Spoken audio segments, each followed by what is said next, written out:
Today we did genre, and it was genre number 2,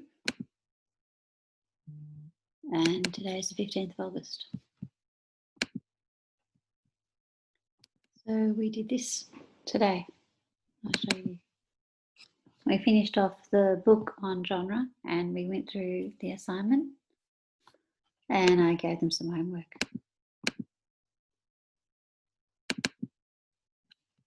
So we also talked about next week we're doing grammar, so who's doing which for grammar, and reviewed genre, talked about discourse analysis. We talked about the structure and the language features that we need to look at when we're determining which genre a piece of work is or a spoken discourse is. We looked about how they use the genre approach in EAL classrooms. We talked about Michael Halliday, who he is, and we talked about the various stages in various genres. And rubrics, how rubrics often match up with the stages. We talked about the other genre, meaning the genre for arts. So we have genre in books and we have genre in films, and in Netflix there's lots of genres, even subgenres. And then I gave them some homework to make a collage on various genres in pairs. And that's the people doing their work. That's an example of what I want for their work. And then we looked at the assignment. We had to talk about field, tenor, and mode.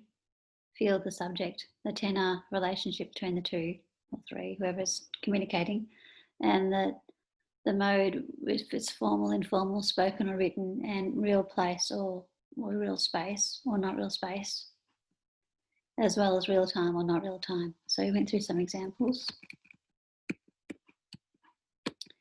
And then we went through in the assignment what is expected of you. Sometimes language features or devices might have some words the students are not familiar with, like hyperbole, pathetic fallacy, oxymoron. So we talked about what those words mean.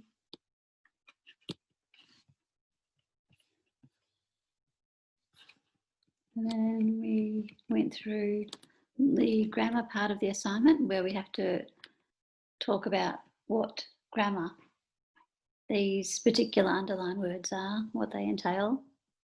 And then we talk about suffixes and prefixes and antonyms and synonyms and homophones and homographs and where you can get this information from as well to give to students.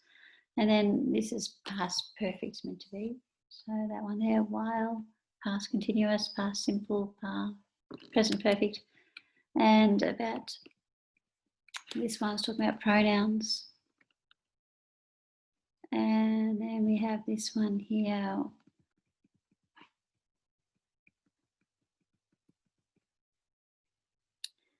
We're just going to give a bit more information about things like what methods would you use to evaluate whether your students have understood comparative statements. So for each of these questions, there was what activity could you get them to do, the freer or the testing for accuracy and testing for freer, fluid activities, and then questions about what methods you do to evaluate whether the students have learned. And then we went back to our book, which is the last little bit on genre, and finished about half an hour ago.